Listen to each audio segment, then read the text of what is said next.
Hi there and welcome to the Tech Q&A session. And as yes, I know we are doing it after quite a while. In fact, we are doing this one after about 5 months. And I've taken a bunch of questions via Twitter. So let's get on with this one. And I've also taken some solar questions. And some of you have asked me about the new car that I purchased, B6. And I'll answer some of those questions. But yeah, first question is from Sayak. He's asking, if budget is not a factor, then which is the best compact smartphone in 2025? You haven't specified Android or iOS.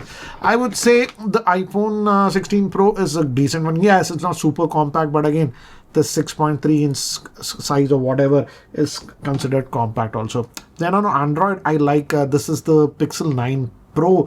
But the problem with both these devices is that we know Pixel definitely next month the new version is going to come, the Pixel 10 Pro series. So if you can wait, and we know the new iPhones will be launching in September. So again, both of them are old. Of course, there's also one more decent option in compact phones. That is the Galaxy S25 you can look at.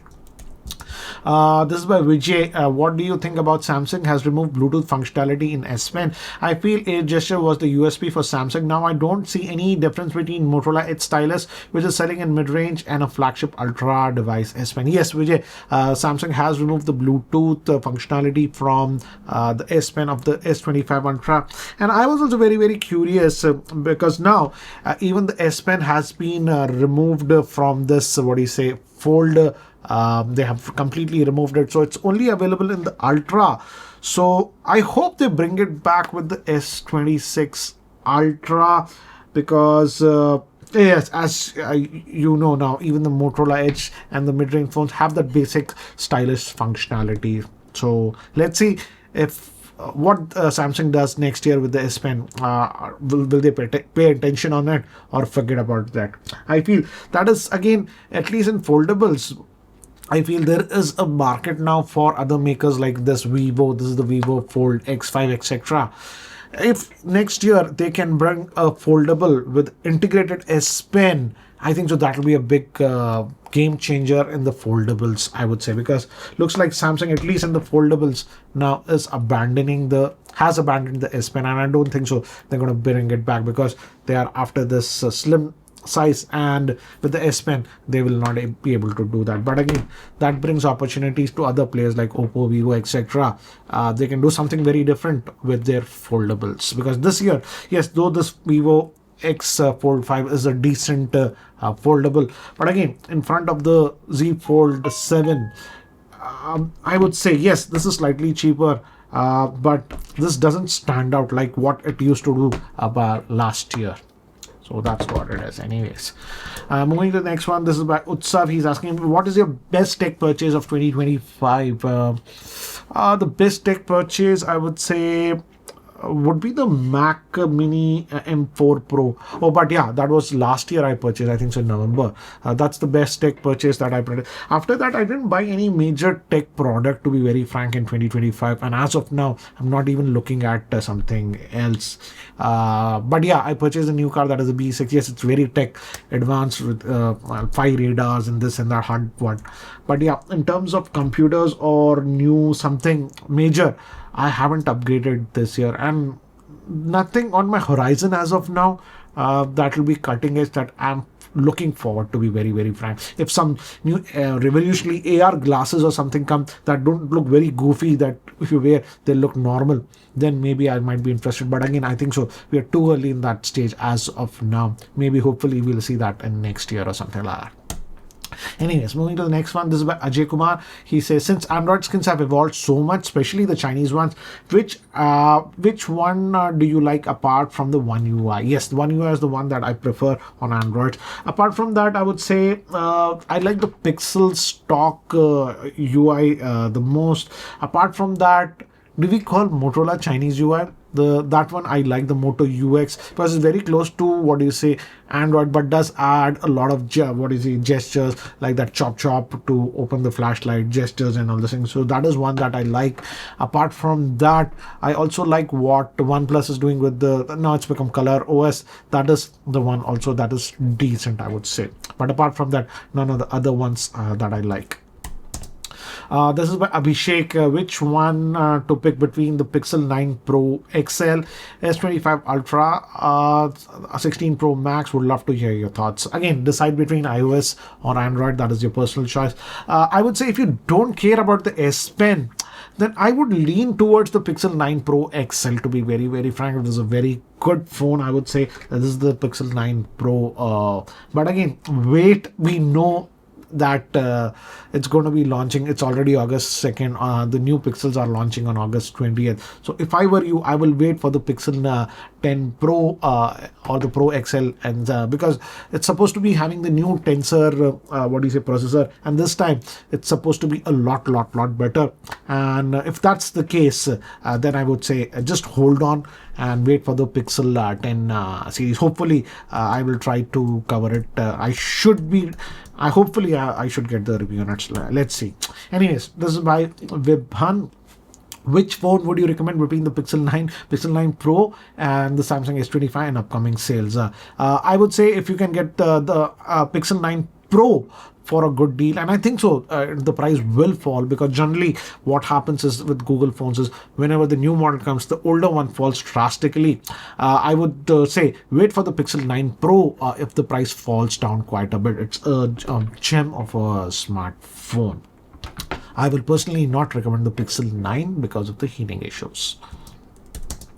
This is by Naveen. Is it worthy to buy the Xiaomi 14CV for 30k? Yes, for 30k, I think so. The Xiaomi 14CV is a good phone. The rear-facing camera was actually pretty good. Watch my video of the Xiaomi 14CV. Overall, it was actually a pretty good phone. I no longer have it. It was a review on it. It went back, so I don't know how it is faring as of now. But it was a good phone. And for 30k, if that rear camera performance is a priority to you, you can certainly have a look at it. This is by Rajneesh. Switching to fold or flip phone, is it beneficial for work professional or who mostly work on laptops? I would say the flip, I would say it's not that useful or something useful functionality. It's just that it makes the phone compact and it's a style thing. Fold, I would say this one, and that's the reason I don't use flips. I use the fold. Can be useful in certain situations, because of the simple fact that of that is having two bigger screens, and you can easily actually put in two apps side by side on this one. And for example, let me just open up this one and let me get the multitasking tray, and let's say I want Twitter over here. I can put it, and this can be sometimes useful when you are outdoor, you don't have your laptop or something, you want to compare something or write an email or something. So I feel the fold at times can be a little bit useful in terms of functionality, but the flip, I would say that's just a style form factor kind of a thing. Added functionality I haven't seen with the flip, because my wife actually uses a flip and it's been more than 2 years she uses, and I think so she now is telling me she no longer wants a flip. She says she just wants a regular candy bar phone. But yeah, fold can be useful at times. I would say, I personally, I would say 80%, 90% of the time I just use the phone like this. But I open it at times when I get some PDF documents or some Word documents for research work, or some Excel files that I have to work on and look at it when I'm on the go. Then I open it up and it's a little bit more easier, I would say, to do the work that way. But again, I don't think so. A fold is also a replacement to a laptop. Let's be very, very frank about it. Okay, moving to the next one. This is by Umesh. He's asking, are foldables really worth paying almost rupees 1,80,000? You know that I'll buy a decent phone, tablet, laptop and a camera with that kind of. Umesh, you're perfectly right about it. These foldables etc. are not meant for everyone. These are sort of luxury products. These are sort of those Porsche cars or some of those exotic cars that you have. Does everyone actually has a requirement to buy it? No. But yeah, there is a niche audience out there that have that money, and again, also I would say serious professionals like director level people or whatever, who are on the go on the most of the time, and they might actually appreciate devices like this. But again, no longer these folds etc. or flips are for I would say normal usage as of now. These are sort of luxury devices as of now. Let's be very, very frank about it. For most people, yes, it can be useful for some hardcore professionals also who are always on the go. But yeah, for most people, these are sort of luxury devices. And this is by Mistry. He's asking 2025, a good time to switch to Android from iOS. Yes, I feel it's a good time because most of the Android smartphones have matured. In fact, the Snapdragon 888 is a very good chipset that has helped Android quite a bit. And also now the Pixel, I would say, just wait a little bit for the Pixel 10 series to see what Google has done. And I feel, yes, it's a good time. And these days, it's very easy to migrate from Android to iOS or vice versa, also from iOS to Android. We have a lot of tools, etc., that migrate everything, including WhatsApp and all those things. This is by Venkatesh. Which is the best laptop for video editing and AI? Budget around 80,000 and preferably Windows over Mac. I would say for video editing at 80,000, I would say if you can get a older MacBook Air, nothing else can beat it in terms of performance that you will get.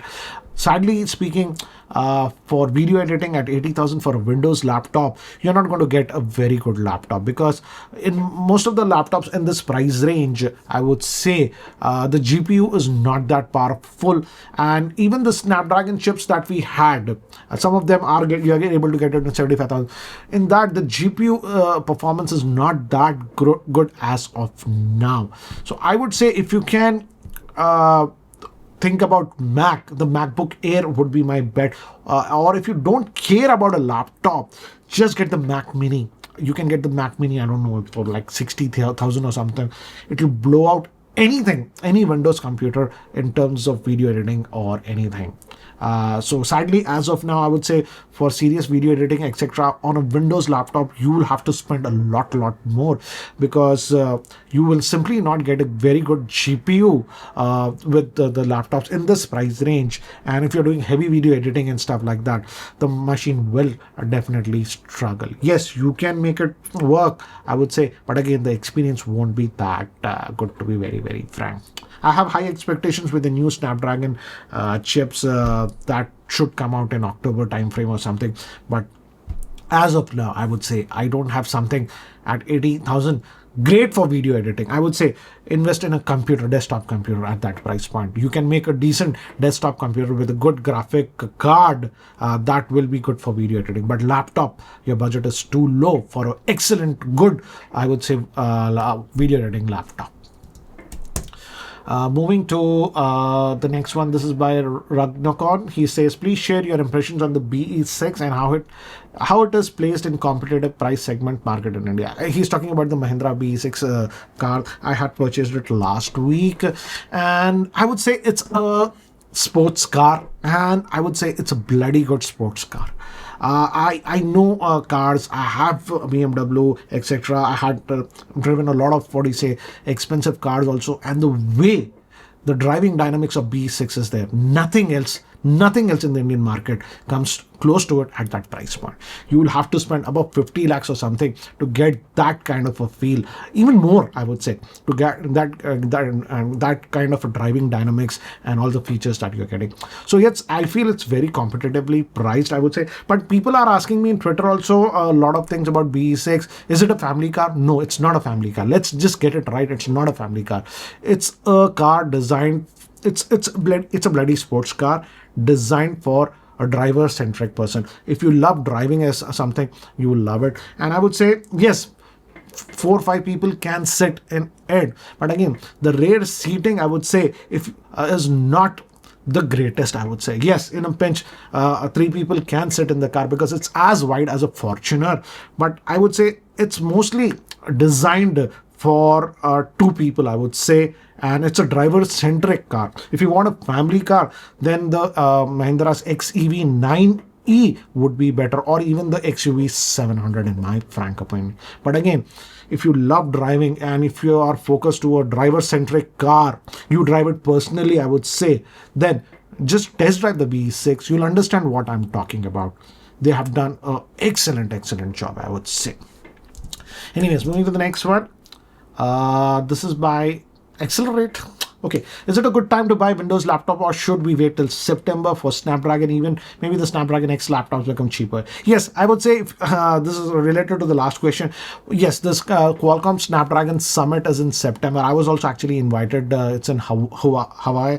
I am not going there, but yes, we should be seeing quite a bit of new chips, and in fact, I think so. We should be seeing some new chips for the laptops, because the existing Snapdragon, ARM Snapdragon X laptops were a little bit on the weaker side compared to the Mac ARM chips. But I hope with the new generation chips, they actually close the gap now, because even Adobe has brought native support for the video editing software, that is Premiere, etc., for Snapdragon chips. So I'm also hoping for new Snapdragon X based laptops, and hopefully they announce it in September. So hopefully we should be able to get some models, etc., in October. I'm also actually keeping my fingers crossed, because I also want some great Windows laptops that are actually very, very good for video editing and stuff like that. Because these days, if on a pinch, this is very, very strange.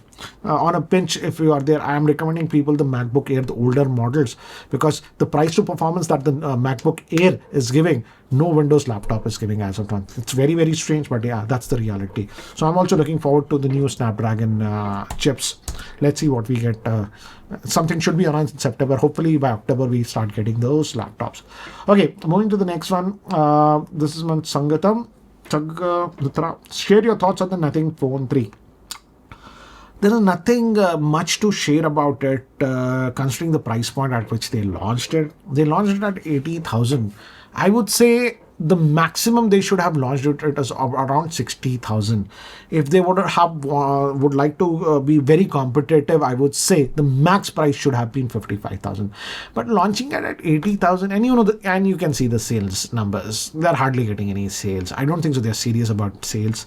If they would have, they could have easily priced it around 55 to 60,000. Maximum 60,000. But 80,000, this is bonkers. Seriously. This is Abhishek. What smart watches do you use? I would say I used the Apple Watch Series 10 also. I liked it. I used it quite a bit. But again, eventually I gave it up because of the fitness thing. I currently use this is the Garmin Phoenix 7X Pro. This is not the new one. This is actually almost a 1-year-old model that I'm using. But again, this is for the fitness and all those things. I think so. Garmin, what it does is great. Yes, it's not a true smartwatch. You can't even take calls, etc. with this one. But in terms of the fitness and everything, if you're really, really serious about your fitness goals and something, then I would suggest the Garmin. I've been actually using Garmin watches for the past 2 years. Watch my health video that I posted about 1.5 to 2 years old, and the Garmin is helping me improve my health parameters inch by inch. The amount of tracking and stuff it does, no other watch does. But again, if you are on an iPhone, I would say, if you're not totally about fitness or something, then I would say the Apple Watch still makes a lot of sense, to be very, very frank. And on an Android, then you can look at some of the Galaxy watches if you're not that fitness oriented looking for it. But if you're looking for the fitness orientation or whatever, health is your highest priority, then yeah, invest in a Garmin. It'll help you. It'll actually help you improving your health parameters, and it'll motivate you to do it if you're serious about it. Of course, no watch can do it. You also have to work out and do stuff. Anyways, moving to Ashraf, he's asking, I'm planning to purchase the Nothing Phone 3A Pro. Is it good phone for under 30,000? No gaming. No gaming, only I need experience about haptics. Ashraf, you can check out my review of the Nothing Phone 3A. The Nothing Phone 3A Pro is nothing but exactly the same phone with improved, I would say, camera. So if you're looking for improved camera experience, you can definitely go with the Nothing Phone 3A Pro. But I feel it's slightly on the higher side considering what it has. But check out my review of the Nothing Phone 3A for details. Haptics were decent actually on that one. This is by Advait. He's asking, why do you think the Fold 7 they removed the S Pen support? It's very simple. If you just open this up, see how slim this phone is. In fact, it's so slim that if they would have made it even slimmer, they couldn't have fit the USB port on this one, and because they made it so slim, they had to remove the digitizer. There is actually a layer over this that's called the digitizer to use the S Pen, and that would have added a little bit more thickness. This time, I think so, Samsung went with the slimmest phone. In fact, this is now the slimmest foldable smartphone, even beats that Huawei or that Oppo one, whatever we have. So that's the reason they had to make it so slim. They had to remove the digitizer. Anyways, moving to the next one. How much better are premium headphones, 15 to 20,000 plus, than normal headphones? Do you consider them a good investment?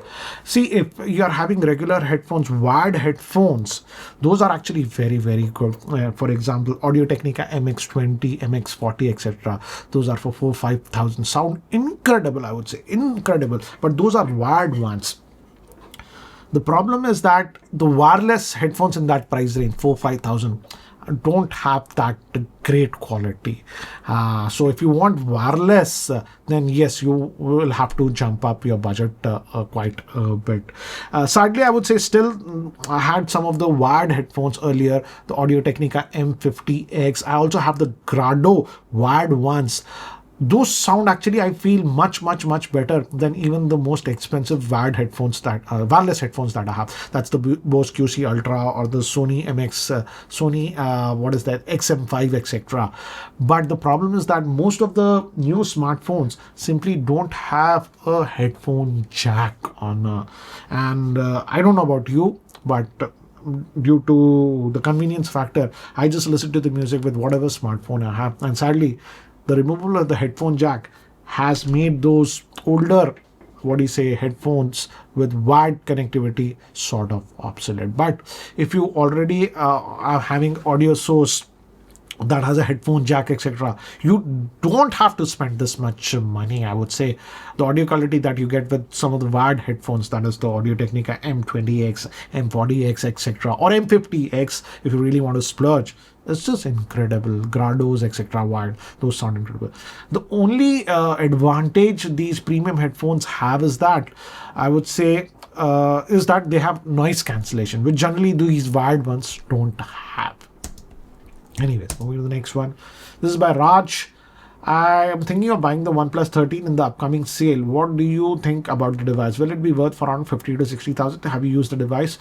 Personally, Raj, I haven't used the OnePlus 13. I have used the OnePlus 13S and OnePlus 13R. So certainly you can go for the OnePlus 13 if the price comes down to about 55,000. I think so. It's going to be a good day. Can't go wrong with the same at that price point.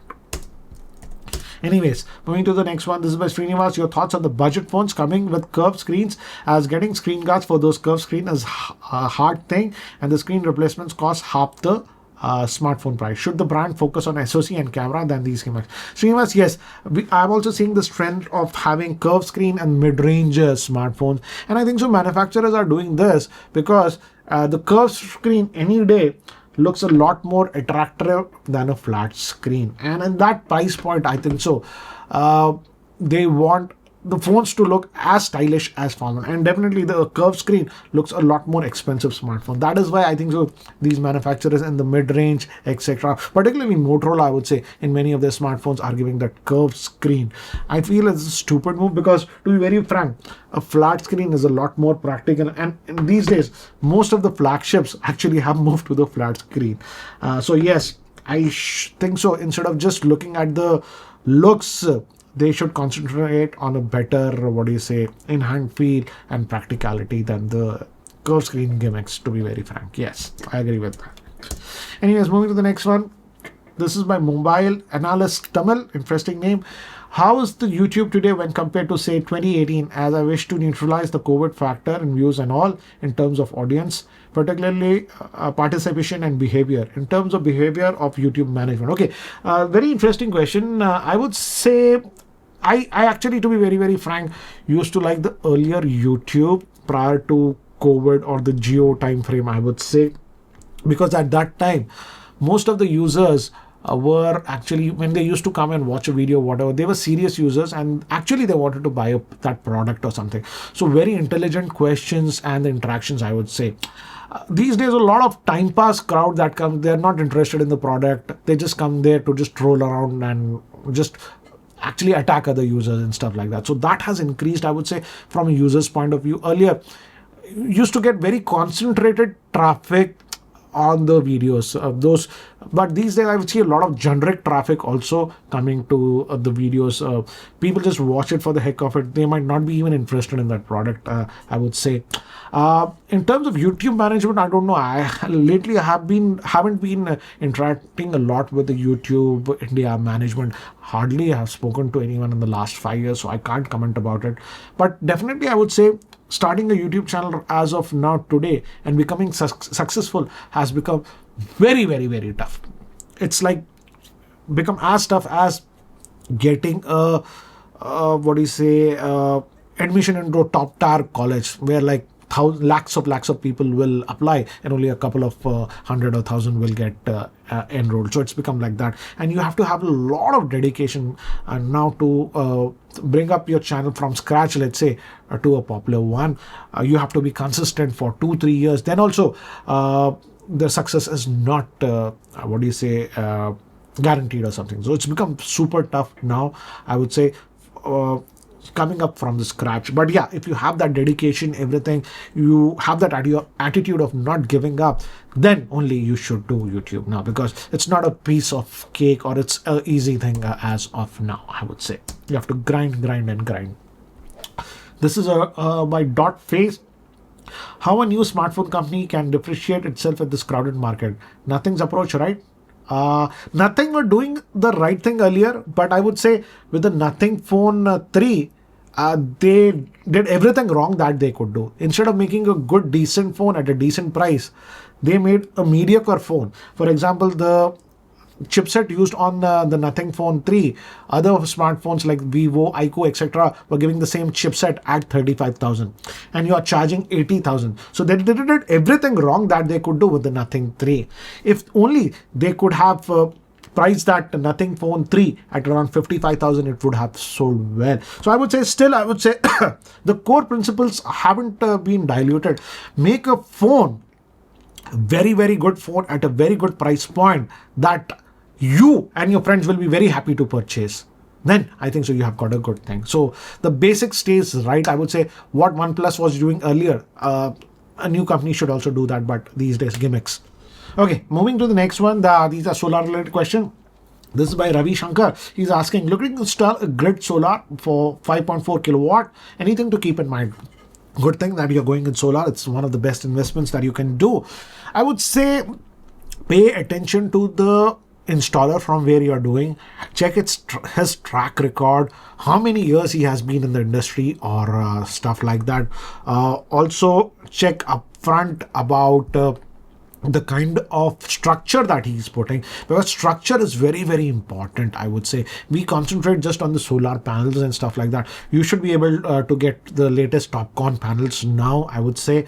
Also check on the inverter, and one important thing that you need to check is the kind of warranty that you are getting on the inverter, because I've seen some people just giving 4-5 years warranty, but some vendors give even higher warranty. If the higher warranty is there on the inverter, that's a good thing. Generally nothing happens to the inverters in the 5-6 years, but again, if you're able to get a longer warranty, 7-8 years, or even an extended warranty by paying a little bit on the inverter, then it's a good thing. But again, make sure the company from where you're installing has a good track record and it's been in the industry for a long time, because what I've seen is that many new players have jumped into the solar industry, but after 3-4 years they just give up and wind off. So what happens to a person who has purchased from that? What kind of support and warranty he will get? So those are some of the important things. Generally the cheapest might be a very newcomer, but we just don't know his track record, and will he be there after 5 years is the question that you need to ask.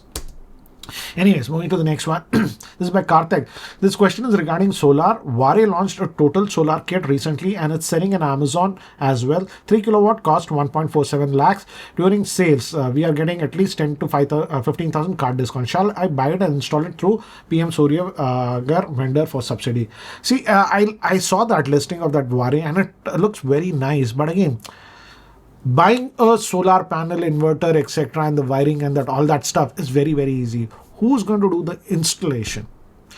The structure, the actual structure and the installation is the most important part that we forget about it. The structure has to be there and reliable for 25 years. So who's going to do that installation and the structure? That's the expensive part. That you figure it out. If you're able to figure out that, then you can go with that. People forget about the structure, because personally, now I want to add 2 more kilowatts of solar to my place, and I checked on Amazon. 1 kilowatt of solar panels, just the panels, if I look at it, is around 26,000. So 2 kilowatt will be just 46,000. But the installation of that, the structure and all those things, who's going to do that? That will cost almost double of what the solar panels will be there. So that is the important part, I would say, that many people just don't take into account. Having a good structure, galvanized structure, etc. This has to last for 25 years on your terrace. They're going to dig in your terrace. So if a person doesn't do a proper job with that, you'll have your whole terrace leaking and stuff. So that is very, very important. Anyways, moving to the next one. This is by Rishabh. Just wanted to know, would you recommend the Pixel line under 55,000? I've already mentioned about this. I personally don't like the Pixel line because the Pixel line does not have the heat sink like the Pro series. And that is the reason that the Pixel line, when I tested it and I used it even recently, heats up quite a bit. So I generally will not recommend a phone that I know has heating issues. Anyways, guys, that's it for now for this tech Q&A session. And guys, if you're still not subscribed to the YouTube channel, hit that subscribe button. This is Ranjit, and I hope to see you in my next video. Take care, guys.